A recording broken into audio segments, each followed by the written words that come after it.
Dimbéa inaugure son nouvel hôtel de police municipale.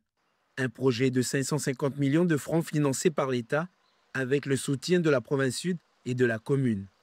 Deuxième ville la plus peuplée du pays, la commune va connaître un nouvel élan pour sa sécurité publique. Au niveau de la population, c'est vraiment de permettre de mieux rayonner sur l'ensemble de la commune, d'avoir les conditions réunies ici entre le centre de supervision urbaine ainsi que les forces de police, des brigades administratives, mais aussi de brigades de proximité, de VTT, de cynophiles, du même endroit. Donc ça a vraiment donné une efficience sur la sécurité des Dimbéens, toujours en coordination avec la gendarmerie nationale. Étendue sur 255 km², la commune a connu un développement rapide, mais a payé le prix fort des dernières émeutes, zones industrielles ravagées, commerce incendié, hôpital menacé. L'ancien hôtel de police n'a pas été épargné. Depuis l'incendie de notre poste de police en avril 2024, nous étions accueillis dans les locaux, dans des bureaux à l'hôtel de ville. Donc nous avons passé presque 13 mois à 43 dans les locaux de l'hôtel de ville et arriver dans un espace moderne où les équipements de travail sont opérationnels. Ça donne envie de venir travailler tous les jours et c'est un outil performant qui va permettre aux agents de la police municipale de pouvoir accomplir leur mission dans les meilleures conditions. Installé au cœur de Dimbéa Centre, face au lycée Ukéioué et à 2 pas du cinéma, ce site moderne et fonctionnel regroupe désormais les 44 agents municipaux et toutes les brigades pour plus de coordination et de réactivité. Le fait d'être présent là, nous, si vous voulez, on se déplace, on est présent, on y va à pied. Les agents de proximité, ils grenouillent aux abords des établissements scolaires ou aux abords des commerces à pied. Donc, ce qu'on n'avait pas le temps de faire autrefois, aujourd'hui on le fait. D'être ici stratégiquement parlant, ça permet une réactivité plus grande de nos services. Et on espère créer un lien avec les commerçants, avec les habitants. C'est le propre de la police municipale, la proximité avec ses administrés. Conçu pour améliorer les conditions de travail, cet hôtel de police espère recruter d'autres agents. Pour les agents municipaux, ça change tout parce qu'ils ont vraiment des conditions de travail excellentes et surtout qui se projettent sur l'avenir pour accueillir les renforts de police que la ville pourra le faire avec les moyens financiers qu'on lui accordera. Pour Dimbéa, ce nouvel outil de sécurité marque une étape vers le retour à la sérénité et à la vie quotidienne. Là, je prends tout mon matériel, je me prépare pour aller à l'IF. En fait, on va traverser jusqu'à Ouviat et de Ouviat, on va à l'IF. On répare les bateaux pêche pro, plaisanciers. C'est tout ça, c'est avec l'association des pêcheurs d'Ouviat. Francky se prépare pour quitter Pointe-Dimier. Il est soudeur et se déplace sur l'ensemble du territoire pour travailler. Aujourd'hui, il doit se rendre aux îles Loyauté et pour cela, il compte sur ses amis pêcheurs de IAI. On est obligé de faire comme ça parce qu'avec tous les problèmes de transport, les petites choses qui déconnent, les avions qui... Il y a des problèmes mécaniques. Pareil. Après 3 heures de navigation, l'équipage arrive enfin à quai du côté de Tibarama. On récupère le soudeur, Francky, et en même temps, par l'occasion, on vient vendre du poisson. Les glacières sont déchargées pour laisser place au matériel de Francky. Pour rentabiliser ce déplacement, les pêcheurs sont arrivés avec du poisson frais. Bec de canne, loche bleue, bossu, des prises pêchées la veille à Ouvéa. La semaine dernière, on a été sur l'IFO on est pareil, pour vendre du poisson. Et puis, le but, c'est de partager, de donner à manger aux gens qui n'ont pas l'occasion de manger le poisson d'Ouvéa. Parmi ces pêcheurs, Wao, qui lui également profite du voyage pour regagner Nouméa. Voilà, j'ai profité du voyage, c'est pour venir ici. Comme les vols sont trop chers, l'avion. Depuis quelques mois, ces pêcheurs professionnels font des traversées entre les îles et la Grande Terre. Ils font d'une pierre deux coups en permettant aux gens de se déplacer tout en profitant de vendre le fruit de leur pêche. Une solution pour faire face à la fermeture de la poissonnerie sur Ouvéa. On va acheter les poissons de Ouvéa, comme ça change un peu. À Pointe-Dimier, le vendredi, c'est jour de marché. Installée dans un coin, la petite équipe commence à écouler son stock et leurs poissons semblent rencontrer du succès.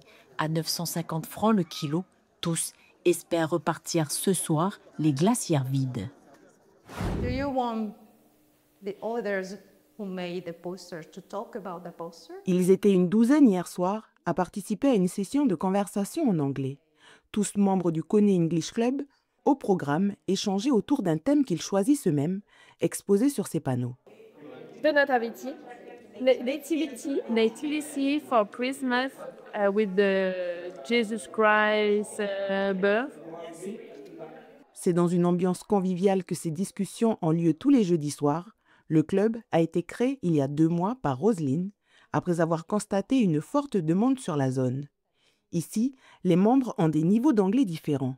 Il y en a certains qui vont se considérer d'un très très mauvais niveau et qui vont dire que je suis nulle en anglais. Et il y en a d'autres qui vont dire que j'ai un assez bon niveau et du coup je gère. Le profil, c'est des personnes qui ont envie de s'améliorer, qui ont envie de pratiquer, qui ont des bonnes bases, mais ce qui leur manque, c'est de la pratique quotidienne, de la conversation, en fait. Et puis, comme je le disais, il y en a qui se considèrent mauvais et qui, au final, se rendent compte qu'ils ont de très bonnes bases, qu'il faut juste s'améliorer. Et le groupe, il est là pour ça. L'objectif du club est d'intégrer progressivement l'anglais dans son quotidien. En complément de ces sessions de conversation, d'autres formules seront proposées. Il y a des cours d'anglais qui vont être donnés très bientôt par une prof d'anglais aussi. Et à partir aussi du mois prochain, il y aura les préparations d'examen de Cambridge, où là, c'est une certification qui permet d'attester du niveau d'anglais et qui a de la valeur sur des CV, tout ça. Donc, c'est un plus sur son CV. C'est au Centre culturel Pomimi que le club se réunit.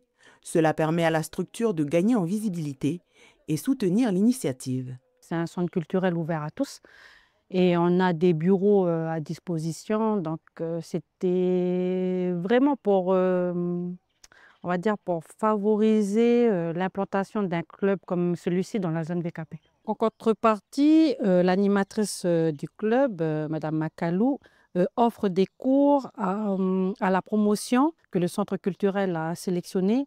Et c'est cette promotion qui doit partir sur la Nouvelle-Zélande. Luce et Jade sont des membres très assidus.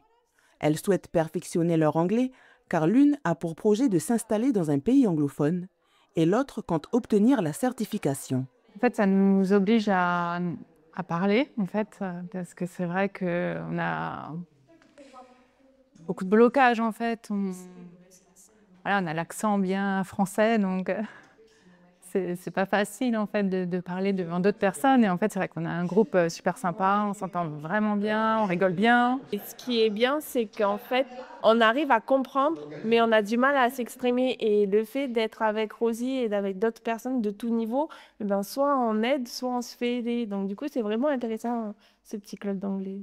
Le club prévoit de se retrouver prochainement en musique avec un karaoké en anglais. Alexis, on peut tourner avec une des filles, s'il te plaît? Et non, nous ne sommes pas dans un épisode des Experts Miami, mais dans le parking du collège de Koumak. Objectif pour ces élèves, décorer la touque de l'équipe du collège qui participera à la régate des touques de l'Ouest, demain lors de la fête du nautisme de la commune.